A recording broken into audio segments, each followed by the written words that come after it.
The first strike commander Zarkonian stood on the bridge of his warship, all four of his eyes focused on the blue planet below. Earth, such a small, insignificant world. The humans called it home, but soon it would be another colony of the great Zircon Empire. Pathetic, he said, his mandibles clicking with amusement. They still use chemical rockets. No plasma shields. No quantum drives. How did such a primitive species even achieve spaceflight? His second-in-command, a younger Zircon named Veltor, leaned forward. Our scans show they have some satellites and a few space stations, Commander. Nothing that could threaten even one of our ships. Zarkonian's purple skin rippled with satisfaction. In his 300 years of military service, he had conquered over 40 worlds. Some had fought bravely. Others had surrendered immediately. But none had been as backward as Earth. Open a channel to the planet, he ordered. The main screen flickered to life. A middle-aged human appeared, sitting behind a simple wooden desk. President Shun, according to their intelligence files. The human leader's face remained calm, almost peaceful. People of Earth, Zarkonian began, his translator converting his words into the humans' languages. I am Commander Zarkonian of the Zircon Empire. Your planet now belongs to us. You have 24 of your Earth hours to surrender. Refuse, and we will demonstrate the power of our weapons on your cities. Accept, and you will be treated as honored subjects of the Empire. President Chun adjusted his glasses. Such primitive technology, Zarkonian thought. They still needed mechanical aids to see properly. Commander Zarkonian, Chun replied slowly. Thank you for your offer. After careful consideration, we must decline. Silence filled the bridge. Veltor's mouth fell open. Even Zarkonian's 4 eyes blinked in surprise. You decline? The commander asked. You have seen our fleet? 500 warships, each capable of turning your cities to ash? We have seen them, Chun nodded. Our answer remains the same. The screen went dark. Zarkonian's skin turned deep purple with rage. The fools! They dare mock the Zircon Empire? He turned to his weapons officer. Target their capital cities. Show them what real power looks like. Yes, Commander. All ships moving into attack formation. The massive alien armada spread out around Earth like a net of death. Each ship powered up its plasma cannons. The blue planet looked so fragile, so helpless dot in a bunker, deep beneath the Rocky Mountains. Sarah Martinez watched the alien ships on her tactical display. Earth's defense chief was only 35 years old, but her black hair had already started showing gray streaks from the stress of the last few months. Ever since they had detected the alien fleet approaching. Ma'am, her aide, Lieutenant Kim, spoke quietly. The Railguns are ready. Sarah nodded. Humanity had kept their best weapons secret. While the world's governments argued and showed the aliens their conventional militaries, Sarah's teams had been busy. Very busy. Distance to targets? She asked. Optimal firing range in 30 seconds. Sarah touched her earpiece. President Chun, we are ready. You have permission, Defense Chief. May God help us all. Sarah stood up straight. This was it. Humanity's first real space battle. All platforms, this is Martinez. You are cleared to engage. Fire the Railguns. Behind the moon, where alien sensors couldn't detect them, 12 massive platforms came to life. Each one was the size of a city block, built in secret over the past 5 years. The railguns themselves were simple in concept, but devastating in execution. Magnetic coils accelerated tungsten rods to 30% of light speed. No explosives. No fancy energy beams. Just pure kinetic energy. The first rod struck Zarkonian's flagship before anyone even knew weapons had been fired. The tungsten projectile, moving at 90,000 kilometers per second, hit the ship's energy shields. The shields, designed to disperse laser fire and plasma bolts, meant nothing to solid matter moving at relativistic speeds. The rod punched through the shield, through the hull, through 3 decks, and out the other side of the ship. Atmosphere vented into space. Systems failed. Secondary explosions ripped through the vessel. What was that? Zarkonian roared, grabbing his command chair as the ship shook. Unknown, Commander. Our shields didn't. The second rod hit. Then the third. Across the alien fleet, ships started exploding. No warning. No visible weapons fire. Just sudden, devastating impacts that tore through their most advanced defenses like paper. Impossible. Velter screamed. The humans don't have weapons like this. On Earth, Sarah watched the tactical display with grim satisfaction. Reload all platforms. Fire second volley. The railguns hummed with power. More tungsten rods accelerated down electromagnetic rails. The aliens tried to scatter, but space was vast, and the projectiles moved at speeds they couldn't comprehend. Azia, Zircon battlecruiser, attempted to return fire, its plasma beams scorching Earth's upper atmosphere. The ship exploded 2 seconds later, cut in half by a tungsten rod. Commander, the navigation officer cried out. We've lost 200 ships. Their weapons, they're using kinetic projectiles. Our shields can't stop them. Zarkonian's 4 eyes went wide with a realization that shattered his entire worldview. The humans hadn't developed energy weapons because they didn't need them. They had perfected something far simpler and far more deadly. Retreat, he ordered, his pride crumbling. All ships retreat immediately. The surviving alien ships turned and ran, their faster-than-light drives engaging in panic. In less than 10 minutes, humanity had destroyed nearly half of the most powerful invasion fleet in the galaxy. Sarah watched them flee and finally allowed herself a small smile. But she knew this was just the beginning. The galaxy now knew humanity's secret. They would be back. Lieutenant Kim, she said, contact Dr. Jung-hoon and Dr. Seo-yeon at the lab. Tell them we need the teleportation project operational as soon as possible. Yes, ma'am. In space, debris from destroyed alien ships drifted past. Earth, the planet that the galaxy had dismissed as primitive, had just changed everything. The age of energy weapons was over. The age of the Railgun had begun. And somewhere in the chaos, a message spread across the galactic networks, racing from system to system faster than light itself. The humans used kinetic weapons. The humans won. Asterisk, the galaxy responds. Months had passed since the Battle of Earth. 3 months since humanity had shocked the galaxy. On Zentara Prime, the golden capital world of galactic civilization, 5 alien species gathered in the Great Council Chamber. The room itself was ancient, built 10,000 years ago, when the first interstellar empires met to prevent mutual destruction. Now, they met to discuss a new threat. The humans. War Minister Thargon of the Krellian Empire stood first. His rocky, silicon-based body scraped against the floor as he moved. The humans must be stopped. They use barbaric weapons. Solid projectiles. It goes against all civilized warfare.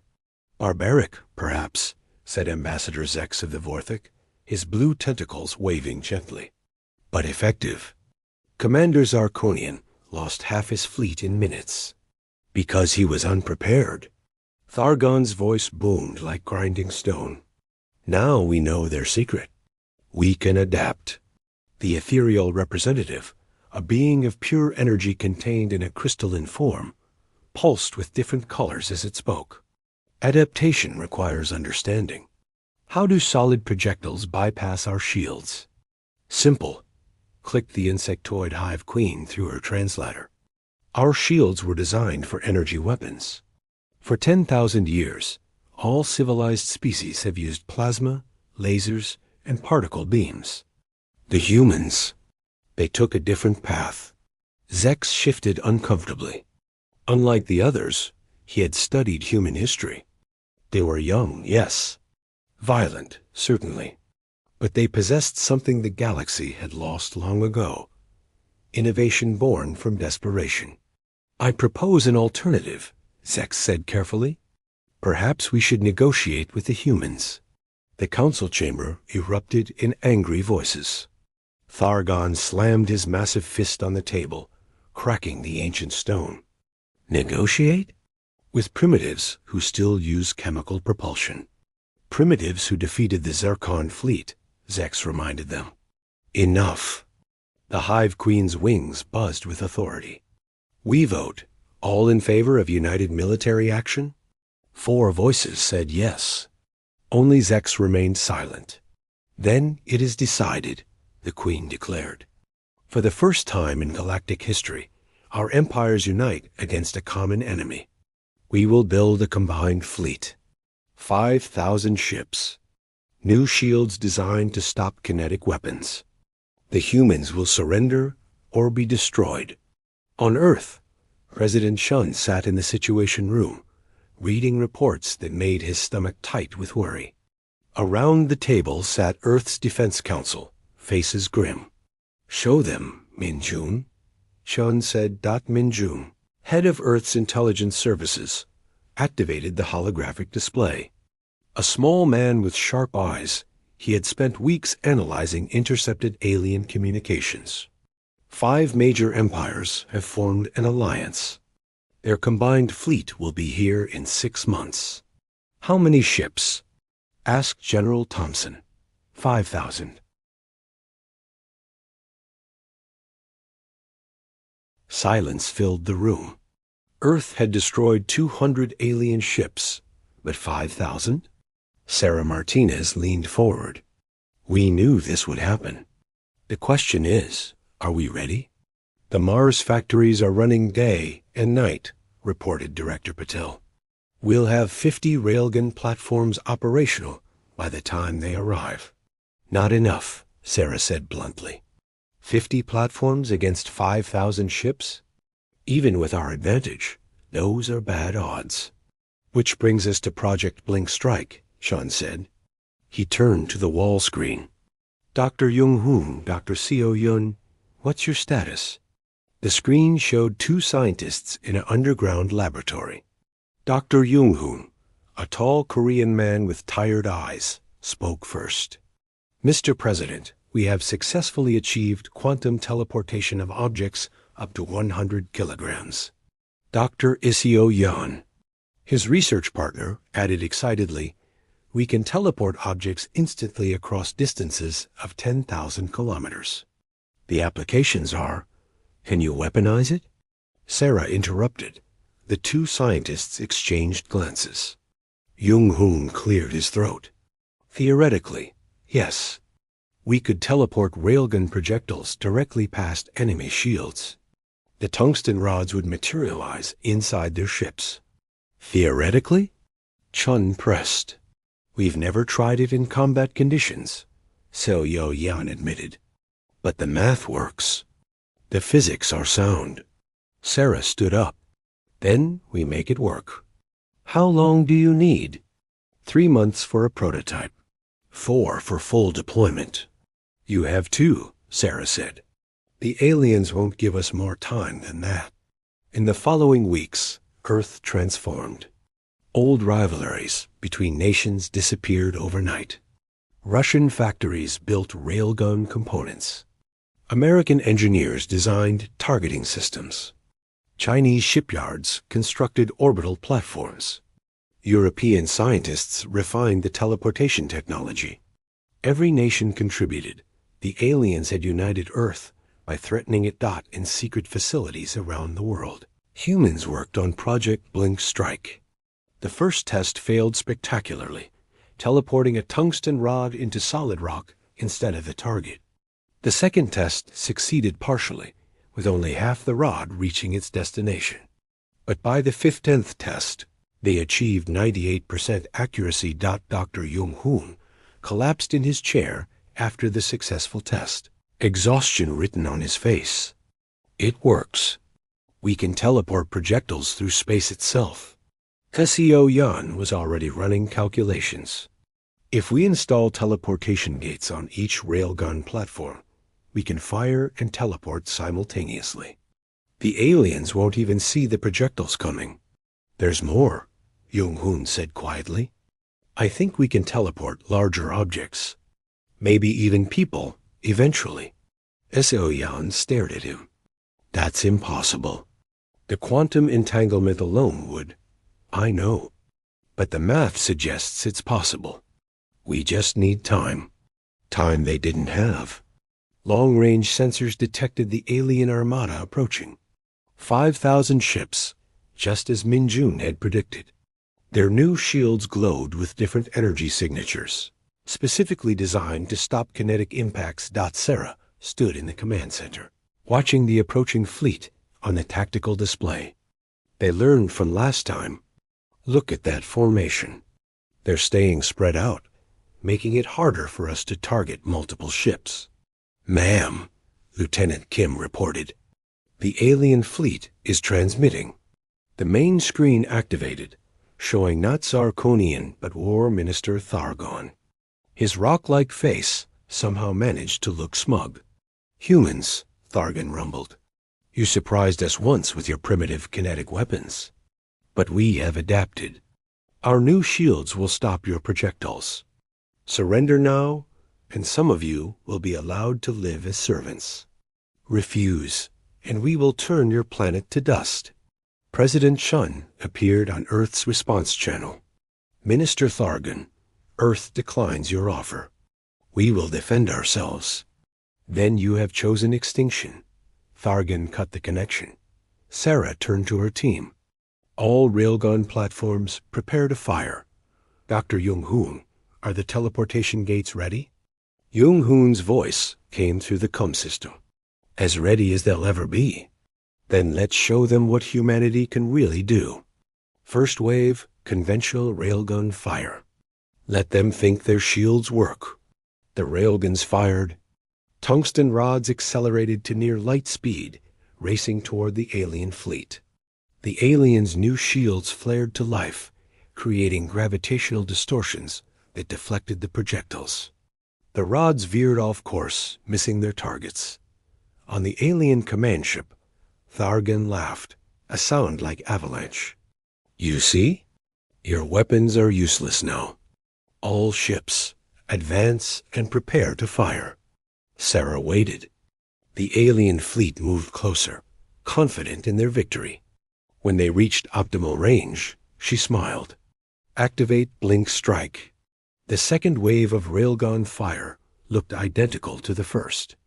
But this time, milliseconds before impact, the projectiles vanished. They reappeared inside the alien ships. Past all shields and armor dot, the results were instantaneous and devastating. Asterisk, the teleporter Revolution War Minister Thargon's rocky face cracked with confusion. His ship's lights flickered. Strange grinding sounds echoed through the hull. Then his navigation officer screamed. Minister, there's a tungsten rod in our engine room. It just appeared. Before Thargon could respond, his flagship split in half. The tungsten rod had materialized inside the ship's power core, moving at 30% light speed. The kinetic energy tore through decks, bulkheads, and crew members alike. No shields had been breached. No armor penetrated. The projectile had simply appeared inside, like magic. Across the alien fleet, chaos erupted. Ships exploded from within. Command bridges were suddenly pierced by tungsten rods that materialized out of nowhere. Engine rooms became death traps as projectiles appeared inside fusion reactors. Impossible, screamed a Krellian captain before his ship detonated. They're inside the shields, cried an ethereal commander, its energy form flickering in panic that the Hive Queen's vessel took 3 hits simultaneously. Tungsten rods appeared in her throne room, her engine bay, and her weapons deck. The ancient ship which had survived 100 battles, broke apart in seconds. Zarkonian watched from his repaired flagship at the edge of the battle. His 4 eyes could barely process what he was seeing. The humans hadn't just improved their weapons. They had changed the rules of warfare itself. How? His second-in-command, Velter, whispered, "How are they doing this?" Zarkonian's tactical mind worked frantically. The projectiles were disappearing just before hitting shields and reappearing inside. There was only one explanation, but it seemed impossible. "Teleportation," he said quietly. "The humans have weaponized quantum teleportation." On Earth, Dr. Jung-hoon monitored the teleportation gates. Each one hummed with barely contained energy. The quantum computers calculated millions of variables per second, determining the exact coordinates to materialize each projectile. "Gate 7 is overheating," Dr. Seo Yan reported, sweat running down her face.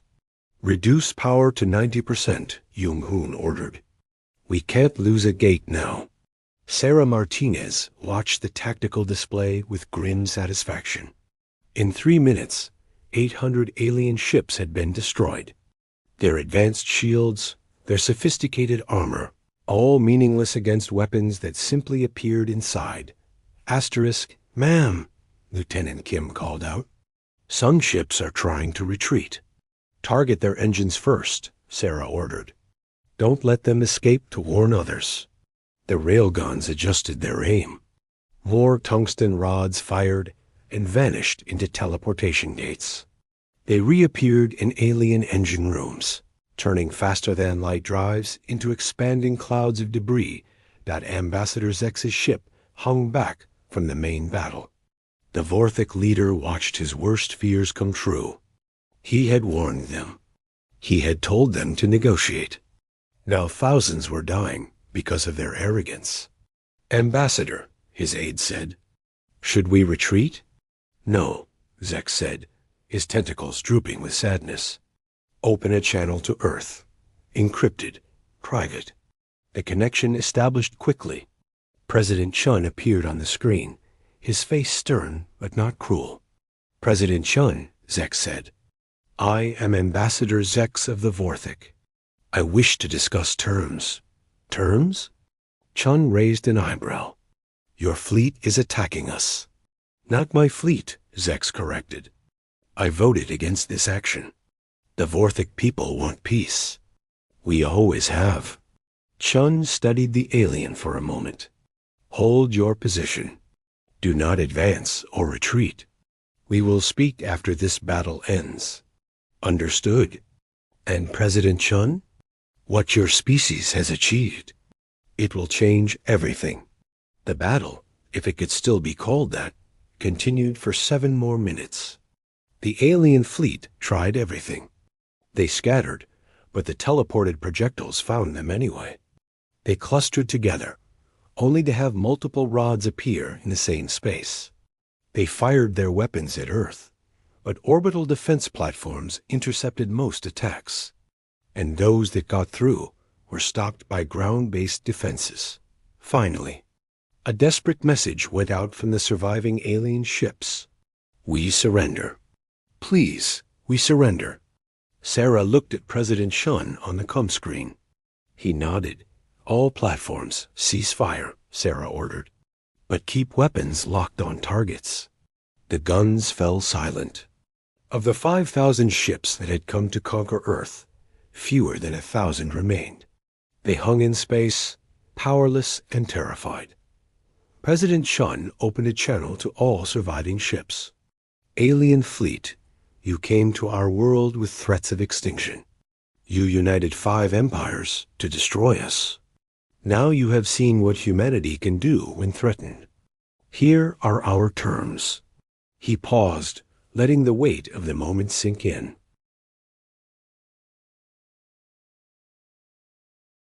First, no alien warship will come within 10 light-years of Earth without permission. Second, all empires will sign trade agreements with Earth, sharing technology and resources freely. Third, humanity will receive a permanent seat on the Galactic Council with full voting rights.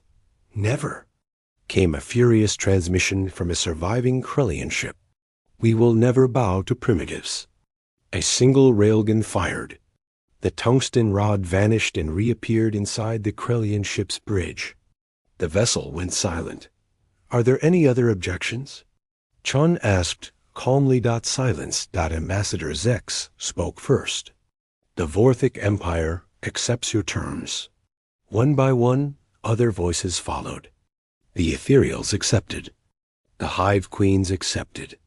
Even the remaining Zircon ships, including Zarkonians, accepted. Only the Krellian Empire refused to answer.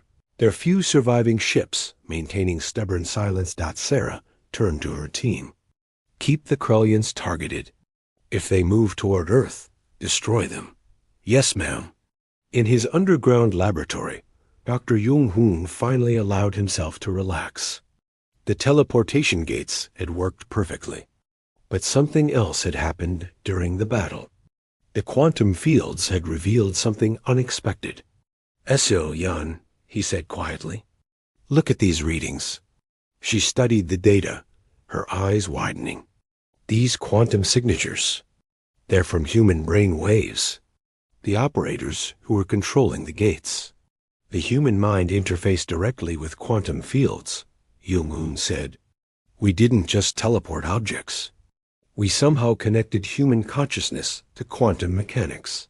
That's impossible. The implications would mean that humans could potentially teleport themselves, Jung-hoon finished. Not just objects, but living beings. They stared at each other, understanding the magnitude of their discovery. In space, the defeated alien fleet began its long retreat. Ships from different empires, once united against humanity, now separated into distinct groups. The alliance was broken. The threat had failed, but the news was already spreading across the galaxy. Faster-than-light communications carried the message to every civilized world. The humans can teleport weapons past any defense. No shield can stop them. No armor can protect you. Some species reacted with fear, others with awe. A few, like Ambassador Zex's people, saw opportunity. Minjun entered Sarah's command center with a tablet full of intercepted communications. Ma'am, you need to see this. The entire galaxy is talking about us. Sarah read through the messages. Fear, respect, curiosity, and anger all mixed together. One message stood out, from a species they hadn't encountered yet. If the humans can teleport weapons, what else can they teleport? Can they teleport armies? Can they teleport themselves? Have they made traditional warfare obsolete? Sarah looked up at the stars visible through the command center's window. Earth had won this battle, but she knew the real challenges were just beginning. They had shown the galaxy that humanity could defend itself. Now they had to prove they could do more than destroy.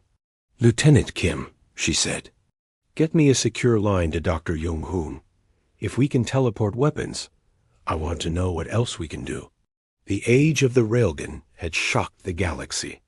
The age of teleportation would reshape it entirely. Asterisk the final gambit. The message arrived at 3 a.m, Earth time. Min Jun burst into President Chun's emergency quarters, his face pale with fear. Mr. President, we have a problem. The Zircon Empire has activated something called the Star Killer. Chun sat up immediately, still in his sleeping clothes. What is a Star Killer? An ancient weapon from the old wars, 10,000 years ago. It can cause a star to go supernova. They're aiming it at our sun. Chun's blood went cold. How long? 48 hours until it fires. If it works, our entire solar system will be destroyed. Within an hour, Earth's entire defense council gathered in the Situation Room. The holographic display showed the Zircon homeworld 30 light-years away, where a massive structure had emerged from underground. The Star Killer looked like a spear of black metal, 5 kilometers long, pointing directly at Earth's sun. Sarah Martinez studied the tactical data. Can we hit it with railguns? Too far, replied General Thompson. Even with teleportation gates, we need sensor locks. 30 light years is beyond our range. What about sending ships? Asked Director Patel. Our fastest ships would take weeks to get there, Minjun said. We have 48 hours. Silence filled the room. Then Dr. Jung-hoon's voice came through the com system. There is another option. Everyone turned to the wall screen where Jung-hoon and Sao Yan stood in their lab. We can teleport a team there. Jung-hoon said simply. That's impossible, General Thompson protested. You said human teleportation was theoretical. It was, Sao Yan admitted. But we've been working non-stop since the battle. We've successfully teleported laboratory mice. They survived. Mostly, Jung-hoon added quietly. Mostly? Chan asked. 90% survival rate. The unsuccessful ones. Sao Yan paused. Their molecules didn't reassemble correctly. Sarah stood up. So you're saying we can teleport soldiers to the Zircon homeworld, but 1 in 10 won't survive the trip? Actually, Jung-hoon corrected, it's more complex. The distance to Zircon requires multiple jumps. We'd need to set up relay points using our robotic probes. Each jump adds risk. Total survival probability for the complete journey, approximately 70%. 30% chance of death just from the teleportation. Chun said grimly. I'll go, Sarah said immediately. Absolutely not, Chun replied. You're needed here. With respect, Mr. President, I'm a soldier. This is what I trained for. Sarah looked around the room. We need volunteers. People who understand the risks. Within an hour, 500 soldiers had volunteered. Sarah selected 50 of the best, including Minjun, who insisted his intelligence experience would be crucial for infiltrating the Star Killer. Facility. Dr. Jung-hoon worked frantically to prepare the teleportation system. We'll send robotic probes first to establish quantum relay points. The team will make 5 jumps, each one taking them 6 light-years closer to the target. What will it feel like? Asked Sergeant Davis, one of the volunteers. Jung-hoon hesitated. The mice couldn't tell us. But the theory suggests you'll experience a moment of dissolution. Your consciousness might briefly exist in quantum superposition. English, Doc? Davis requested. You might feel like you're everywhere and nowhere at the same time. The volunteers exchanged nervous glances, but no one backed out. 20 hours remained. The probes launched, racing through space to set up relay points. Each probe contained a miniature teleportation gate, powered by fusion reactors. They would only work once before burning out. Zarkonian watched the Star Killer's charging sequence from his flagship, now in orbit around the Zircon homeworld. His 4 eyes reflected deep uncertainty. Commander, Velter said, are we certain this is right? Destroying an entire star system. The humans humiliated us, Zarkonian replied, but his voice lacked conviction. They must pay. They defeated us in battle. That's not humiliation. That's warfare. Velter clicked his mandibles nervously. The Star Killer was banned for a reason. If we use it, we become the monsters our ancestors feared. Zarkonian said nothing, but doubt gnawed at him. Back on Earth, the volunteer team suited up in special quantum-aligned armor that Jung-hoon had developed. The suits would theoretically help maintain molecular cohesion during teleportation. First jump in 60 seconds, Sao Yan announced. Sarah looked at her team. Remember the mission. We infiltrate the facility, overload the Star Killer's power core, and get out. If we can't escape, we make sure that weapon never fires. Minjun checked his equipment one last time. He carried specialized hacking devices that could interface with alien systems. Sarah, if something happens to me, nothing will happen. Sarah cut him off. We all make it back, but they both knew that was unlikely. First relay point confirmed, Jung-hoon reported. Initiating teleportation, Sarah felt the world dissolve around her. For an instant that lasted forever, she existed as probability rather than matter. She was everywhere on Earth, in space, in the quantum field itself. She could sense the universe's fundamental structure, the connections between all things, and reality snapped back. She stood in empty space inside a small force field bubble created by the relay probe. Her team materialized around her, some gasping, others vomiting in their helmets. Sound off. Sarah ordered. 40-9 voices responded. They'd lost one Private Shun, whose molecules hadn't reassembled correctly. His atoms were scattered across 6 light-years of space. Second jump in 30 seconds, came Jung-hoon's voice. 4 more to go. Each jump was worse than the last. They lost 3 more soldiers in the second jump, 2 in the third. By the fourth jump, several team members were bleeding from their noses, their bodies struggling with the quantum stress. Min-jun helped Sergeant Davis stand after the fourth jump. 1 more. Just 1 more. I can feel it, Davis whispered. The quantum field. It's like I can see the code of reality itself. Others nodded. The repeated teleportations were changing them, allowing their consciousness to interface with quantum mechanics in ways Jung-hoon hadn't predicted. Final jump, Jung-hoon announced. After this, you're on your own. Sarah looked at her remaining 38 soldiers. For Earth. For Earth, they replied. The final teleportation felt different. Instead of dissolution, Sarah experienced expansion. She could sense every atom within 1,000 kilometers. She could feel the Zircon homeworld's gravity, the Starkiller's energy signature, even the life forms in the cities below. They materialized in a storage room inside the Starkiller facility. Alarms immediately started blaring. We've been detected, Min-jun said, already hacking into a wall terminal. I need 5 minutes to find the power core. You'll get them, Sarah promised. She turned to her team. Defensive positions. Hold this room. Zircon security forces stormed their position within seconds. Plasma fire filled the corridors. Sarah's team responded with conventional weapons. They hadn't been able to bring railguns through the teleportation. Got it. Min-jun shouted. Power core is 3 levels down. But Sarah, there's a problem. If we overload it wrong, the explosion will crack the planet in half. Billions of civilians will die. Sarah grabbed his shoulder. Can you overload it safely? Maybe, but someone needs to manually regulate the containment field during the overload sequence. Whoever does it. Won't make it out, Sarah finished. How long? 15 minutes once started.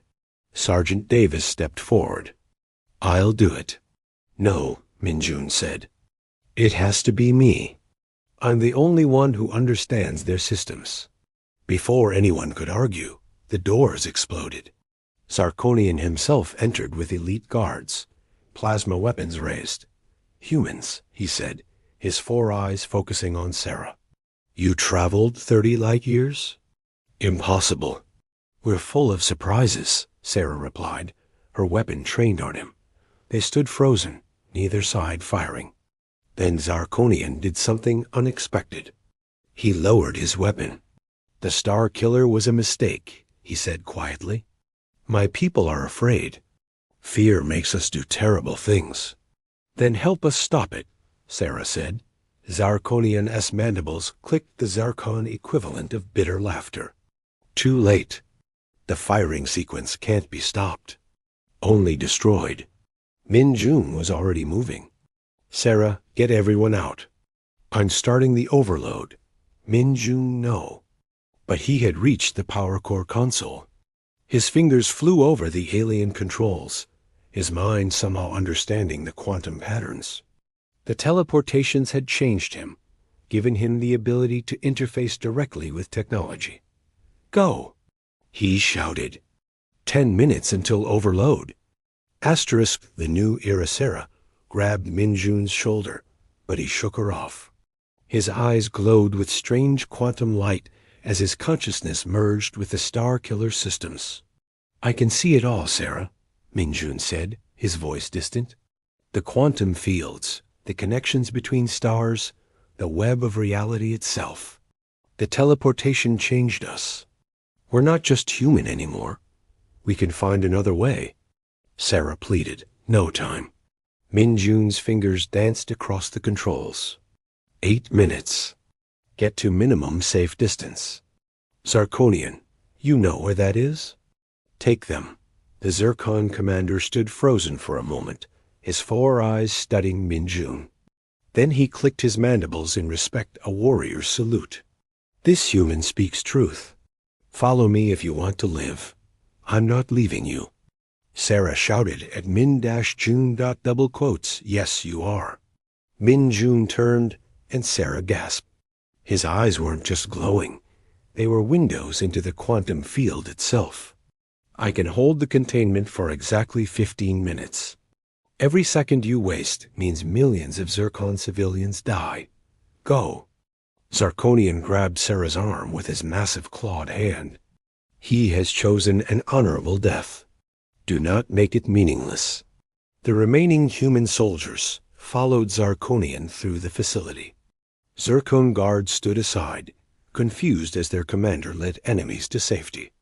They reached a transport ship in 3 minutes. Take us to orbit, Zarkonian ordered the pilot. Maximum speed. As the ship lifted off, Sarah watched the Star Killer facility on the monitor. Somewhere inside, Minjun was fighting to control forces that could crack a planet. The power readings were off the charts, fluctuating wildly as he manually adjusted the containment. 5 minutes, Sergeant Davis counted down.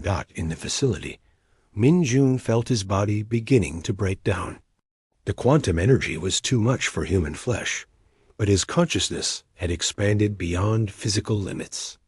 He could feel every atom in the Star Killer, every circuit, every power flow. He was becoming one with the machine. 3 minutes. Zarkonian S-ship reached minimum safe distance. Below them, the Star Killer began to glow. 1 minute. Minjun's last thought was of Earth, blue and beautiful in space. He smiled and released the containment. The Star Killer exploded with the force of a small star. But instead of cracking the planet, the explosion went upward, a pillar of light shooting into space. Minjun had directed all the energy away from the world below. The ancient weapon vaporized, leaving only a massive crater where the facility had been. Sarah watched in silence, tears floating in zero gravity inside her helmet. Your companion saved my world, Zarkonian said quietly. Billions live because of his sacrifice. The Zircon Empire will remember this forever. 3 days later, Earth received the news. The Star Killer was destroyed. Minjun was dead. But something unexpected had happened. The Zircon Empire formally surrendered and requested to become Earth's ally. President Shun stood before the United Nations, now truly united for the first time in history. We lost 43 brave souls in this mission. They gave their lives not just for Earth, but for billions of alien civilians. They proved that humanity's greatest strength isn't our weapons. It's our willingness to sacrifice for others, even for those who are our enemies. The galaxy reacted with shock. The Zircon Empire, the most warlike civilization in known space, had allied with humanity. Zarkonian himself traveled to Earth to sign the treaty, his massive form barely fitting in the UN Assembly Hall. Humans taught us something, Zarkonian announced to the gathered representatives. Strength without honor is meaningless. Your warrior Minjun had the power to destroy our world. Instead, he died to save it. The Zircon will stand with Earth. Within a year, everything changed. Dr. Jung-hoon and Dr. Seo-yeon shared their teleportation technology with allied species, though only humans seemed able to survive multiple jumps. The quantum field changes that occurred during teleportation were unique to human consciousness. Sarah, promoted to Admiral of Earth's new combined fleet, stood on the bridge of humanity's first hybrid warship. The vessel combined human railguns with alien energy shields, zircon armor with vortex sensors. Her crew included humans, zircon, and vortex, working side by side. Admiral, her new second-in-command, reported surprisingly. It was Velter, who had requested to serve under her. "We're receiving a distress signal from the galaxy's edge. Unknown attackers." Sarah nodded. "Set course. Maximum speed." The ship's quantum drive engaged, a technology developed by combining human and alien science. They arrived to find massive crystalline ships attacking a refugee convoy invaders from another galaxy entirely. "They're not responding to any communication," Velter reported. "Then we speak the universal language," Sarah said. "Charge railguns. Prepare teleportation gates." The crystalline invaders had shields unlike anything they'd seen before. But humanity's weapons were unlike anything too. Railgun rounds teleported inside the crystal ships, shattering them from within. The refugee convoy was saved. Among the refugees was a new species, beings of pure thought who existed in electromagnetic fields. "You saved us," their representative transmitted directly into Sarah's mind. "The humans, the warriors who choose peace. The galaxy speaks of you." Ambassador Zex arrived shortly after in his diplomatic vessel. His tentacles waved with excitement. "This changes everything again. Invaders from another galaxy. We need to unite, truly unite." 1 year later, the Galactic Federation was born. Not an alliance of convenience or fear, but genuine cooperation. Earth became its capital, chosen by unanimous vote. President Shun, now elderly, gave his final speech as Earth's representative. "We came to the stars with railguns and teleporters. We thought these were our greatest inventions. But our true innovation was simpler. We showed the galaxy that strength and compassion could coexist." Dr. Jung-hoon, his hair now white from quantum exposure, presented his latest discovery to the Federation Council. "The teleportation technology has evolved. We can now open stable portals between star systems. But more importantly, humans who undergo multiple teleportations develop quantum consciousness. They can sense threats across space, communicate instantly regardless of distance, and interface with any technology."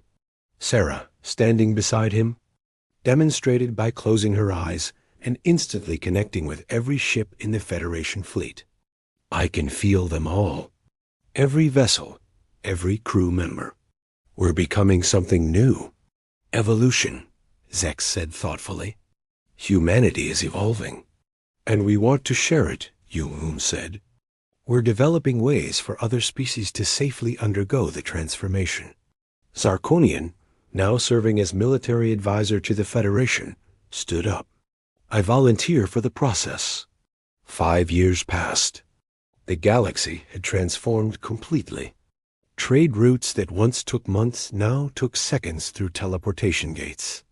Medical emergencies on distant worlds received instant help. The invaders from the other galaxy had been repelled, and peaceful contact established. Sarah stood on Earth's first orbital city, watching children play in the zero-gravity park. Human children, zircon younglings, vortex spawn, and a dozen other species, all playing together. Sergeant Davis, one of the few survivors of the Zircon mission, joined her. His eyes held the same quantum glow as hers. "Did you ever think we'd get here?" he asked. "No," Sarah admitted. "When the aliens first arrived, I thought we were fighting for survival. I never imagined we'd be fighting for unity." A memorial wall nearby displayed the names of those lost, with Min Jun's name in the center. Below it, inscribed in 100 languages, were the words, "They died not as humans, but as citizens of the galaxy. Dr. Su Yin's voice came over the comm system. "Admiral, Dr. Yong-hoon wants you to see something." Sarah arrived at the laboratory to find Yong-hoon standing before a massive portal, different from their usual teleportation gates. Through it, she could see strange stars, different colors, impossible geometries. "What is it?" she asked. "A doorway to another dimension," Yong-hoon smiled. "The quantum field extends beyond our reality. There are other universes, other civilizations. The adventure is just beginning." Sarah looked through the portal, then back at her mixed-species crew, at the united galaxy they had helped create. Humanity had arrived on the galactic stage with violence railguns that shattered fleets. But they had earned their place through sacrifice and innovation. "Send a probe through," Sarah ordered. "Let's see what's out there." As the probe disappeared into another dimension, President Chun's words echoed in her mind. "We thought our weapons were our strength. But our real power was our refusal to surrender, not to enemies, not to fear, and not to the limits of what's possible." The galaxy watched as humanity took its next step, not as conquerors, but as explorers. Not alone, but with friends they had earned through blood, sacrifice, and hope. The age of railguns had ended. The age of teleportation was evolving. The age of dimensional exploration had begun. And somewhere, in the quantum field that connected all things, Min Jun's consciousness still existed, watching over the galaxy he had helped save, proud of what humanity had become. Asterisk.